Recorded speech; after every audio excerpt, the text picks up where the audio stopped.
Viewers, কেমন আছেন সবাই আপনারা?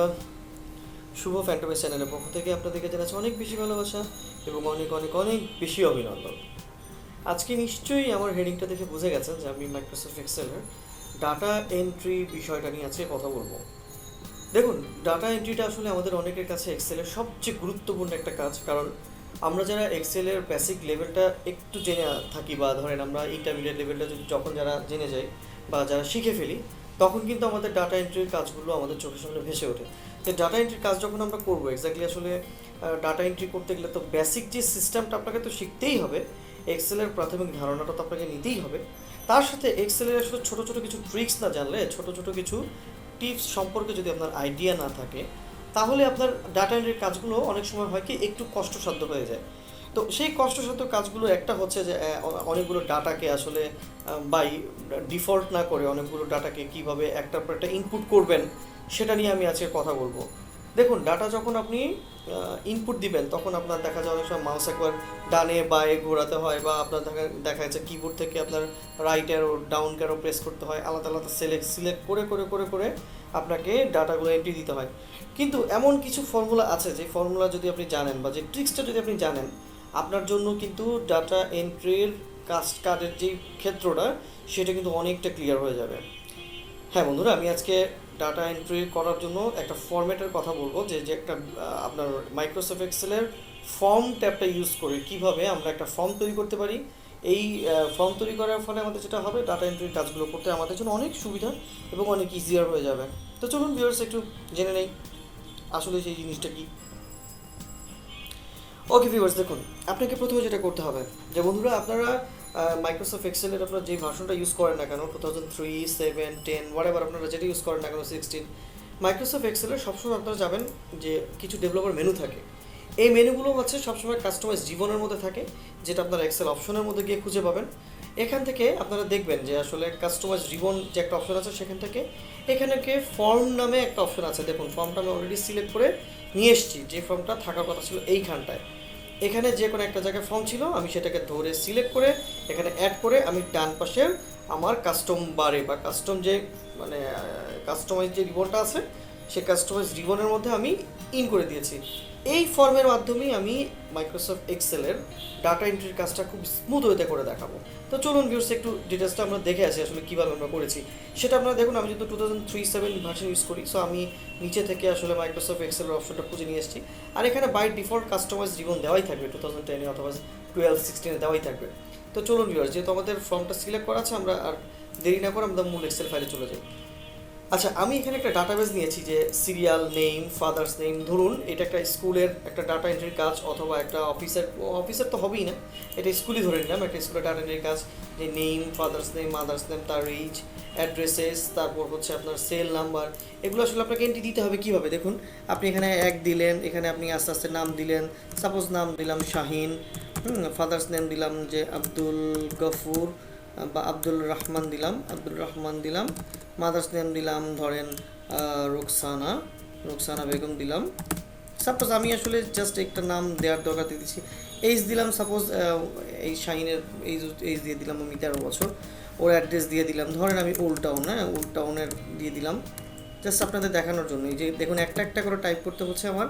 সেল নাম্বার দিলাম, সাপোজ ব্লা ব্লা ব্লা এগুলো দিলাম, দিয়ে আবার আমি এই কোনায় গিয়ে যেতে হচ্ছে নিচে, এখান থেকে আবার আমাকে 2 নাম্বার দিতে হচ্ছে। 2 নাম্বার দিয়ে দেন আমি আবার এন্ট্রি দিচ্ছি, এভাবে এন্ট্রি দিয়ে আমি অনেক সময় লাগবে, আসলে সময় সাপেক্ষ ব্যাপার। কিন্তু সেম জিনিসটাই আমি ফর্মের মাধ্যমে কীভাবে আমি দেবো, দেখুন, অলরেডি যখন আমি কাস্টমাইজ রিবন থেকে ফর্মটা সিলেক্ট করেছি, তখন আমার এইবার কাস্টমাইজ রিবন, এটাকে রিবন বার বলে, এই রিবন বারে দেখুন এখানে আমার অটোমেটিক দেখতে পাচ্ছেন ফর্মটা চলে এসছে। আমি এখন কি করব, ফর্মের মধ্যে আমি অটোমেটিক আমি এন্ট্রি দেওয়া শুরু করব। জাস্ট সিরিয়াল নাম্বার থেকে শুরু করে প্রথম ঘরটা বা রোগুলা কলামগুলো আমি একটু চিনিয়ে দিয়ে আসলাম। ওকে, আমি জাস্ট সিলেক্ট করে ফর্মে চলে যাব। দেখুন, ওকেতে ক্লিক করব, আমার এখানে automatic serial name, father's name, mother's name, age, addresses, cell number automatic চলে আসছে। বিষয়টা আপনারা বুঝতে পেরেছেন? না বুঝলে আমি আবার বোঝাচ্ছি। দেখুন, আমরা যখন এন্ট্রিটা দিলাম, তখন আমরা কিন্তু একটা একটা করে সিঙ্গেল এন্ট্রি দিয়েছি। তো আপনারা কি করবেন, সিরিয়াল নাম্বার থেকে বা যতটুকু আপনার ডাটাটা রাখবে, সেটাটা প্রথম থেকে শেষ পর্যন্ত সিলেক্ট করে রাখবেন। আগে সিলেকশন করে এই যে কাস্টমাইজ রিবন যে বারগুলো, সেখানে ফর্ম নামে যে অপশনটা আছে, দেখুন ফর্ম, এখানে জাস্ট ক্লিক করে ওকে করে দিবেন। ওকে করে দেখুন অটোমেটিক আপনার যেই ডাটাগুলো সিলেক্ট করছেন সেগুলোর নামই কিন্তু শো করছে, যেমন serial name, father's name, mother's name, age, addresses, cell number. এবার দেখুন আমি একটা বা দুটো এন্ট্রি দিয়ে দেখাচ্ছি, তাহলে আপনাদের বুঝতে সুবিধা হবে। নাম্বার দিলাম 1, এখানে দিলাম ট্যাপ চেপে চেপে জাস্ট কাজ করবো। দেখুন আমি নাম্বার 1 দিলাম, ট্যাপ চাপলাম, নাম দিলাম ধরেন শাহিন, হ্যাঁ, আবার ট্যাপ চাপলাম, ফাদার্স নেম দিলাম ধরেন রহমান মিয়া, হ্যাঁ, সাপোজ ধরেন। মাদার্স নেম দিলাম ধরেন কি দিব, খাদিজা বেগম দিলাম। এখন ধরুন আমি এইচ দিলাম, সাপোজ আমার স্টুডেন্টের এইজ হচ্ছে 13, তার এরিয়া হচ্ছে old town, and cell number দিলাম, সাপোজ একটা সেল নাম্বার আমি দিয়ে দিলাম। সেল নাম্বার দিয়ে এখন জাস্ট ট্যাপ চেপে আমি নিউতে গিয়ে এন্টার প্রেস করলে আমার পরের ঘর কিন্তু হয়ে যাবে। দেখুন আমার প্রথম ঘরে কিন্তু ডাটাবেস চলে এসছে, সুন্দর চলে এসছে। আমি এখানে যদি সিরিয়াল নাম্বার 2 দিই, দেওয়ার পরে যদি দিলাম ইব্রাহিম, আমি স্টুডেন্ট নাম দিলাম ইব্রাহিম, ফাদার্স নাম দিলাম মোতালেব মিয়া, আমি নাম দেওয়ার জন্য দিচ্ছি রহিমা বেগম দিলাম, ওয়াইফের নাম বা তার mother's name Rahima Begum, H দিলাম ধরেন 14 দিলাম, ওর অ্যাড্রেস দিলাম নিউ ঢাকা, দেন সেল নাম্বার দিলাম, যে কোনো একটা সেল নাম্বার আমি দিয়ে দিলাম। দিয়ে আমি জাস্ট ট্যাপ চেপে নিউতে যে ইন্টারপ্রেস করবো, দেখুন কি সুন্দরভাবে 1 নম্বরে রহমান মেশ মানে সব এন্ট্রি হচ্ছে, 2 নম্বরে যে হচ্ছে। এখন আমি দেখে দেখে সুন্দর 3 নম্বর সিরিয়াল দিলাম, নাম দিলাম স্মাইল দিলাম, নাম যে জাস্ট আমার নামের তো আসলে কোনো ভুল নেই, যে কোনো একটা নাম আমি দিয়ে দিলাম, মিয়া, মাদার্স নেম দিলাম রহিমা দিলাম, জাস্ট দেওয়ার জন্য দিলাম, এজ দিলাম ধরেন 13, অ্যাড্রেসেস দিলাম মিড ঢাকা দিয়ে দিলাম, সাপোজ এটা আপনাদের বোঝানোর সুবিধার জন্য। দেন সেল নাম্বার ব্লা ব্লা ব্লা আমি দিয়ে আমি আবার ট্র্যাপ পেস করে নিতে যে এটা দিব। দেখুন আমার একটার পর একটা ডাটা কিন্তু এন্ট্রি হয়ে যাচ্ছে, একটার পর একটা ডাটা এন্ট্রি যাচ্ছে। যখন আমার ডাটা শেষ হয়ে যাবে আমি এটা ক্লোজ করে দিব, ক্লোজ করে আমি সেভ করে দিব। সেভ করে দেওয়ার পর সেম আমার কাজটা সুন্দর হয়ে গেল। যেহেতু আমি ফার্স্ট টাইম সেভ করছি, সো আমি ডেস্কটপটা সিলেক্ট করে আমি যে কোনো একটা নাম আমি দিয়ে দিলাম, বাস হয়ে গেল, আমার ফাইলটা সেভ হয়ে গেল। এবং দেখুন আপনাদের কাজের সুবিধার জন্য আপনারা যেটা করতে পারেন, এটাকে ফ্রিজ করে রাখতে পারেন, তাহলে বারবার টেনে আনতে সুবিধা হবে। যেমন সিরিয়াল নাম্বার থেকে সিরিয়াল নাম্বার যেখানে নাম যেখানে ঠিক তার প্রথম ঘরটাতে ধরে আপনি ভিউতে গিয়ে ফ্রিজ প্যানে গিয়ে একটা ক্লিক দিয়ে আসবেন, তাহলে ফ্রিজ প্যান হয়ে গেল। আপনার এদিকে স্ক্রল করতে করতে টেনে টেনে আনতে সুবিধা হবে।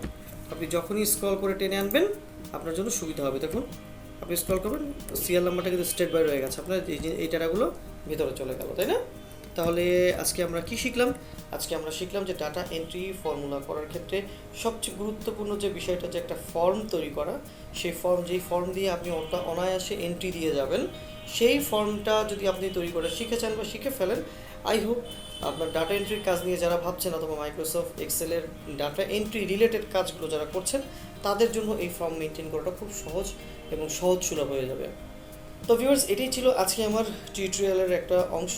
আমি আজকে বোঝাতে চেয়েছিলাম যে কিভাবে আপনারা মাইক্রোসফট মানে এক্সেলের একটা শিট আপনারা সুন্দরভাবে সিরিয়ালভাবে তৈরি করতে পারবেন এবং একটা ডাটাবেস তৈরি করতে পারবেন নর্মাল একটা ছোট্ট একটা ট্রিক্সের মাধ্যমে। তো ভালো থাকবেন ভিউয়ার্স, ইনশাল্লাহ আবার কোনো নেক্সট টিউটোরিয়ালে আপনাদের সাথে কথা হবে। আর যাওয়ার আগে আমি আবারও বলছি, যদি আমার ভিডিওটা আপনাদের বিন্দুমাত্র ভালো লেগে থাকে তাহলে দয়া করে অবশ্যই সাবস্ক্রাইব করবেন, লাইক করবেন, শেয়ার তো করতে ভুলবেনই না, কারণ আপনার শেয়ার কিন্তুই আমার ভিডিও বানানোর জন্য অনুপ্রেরণা দেয়। তো ভিউয়ার্স, আজকে এই পর্যন্তই, ইনশাল্লাহ আবার কথা হবে। আসসালামু আলাইকুম।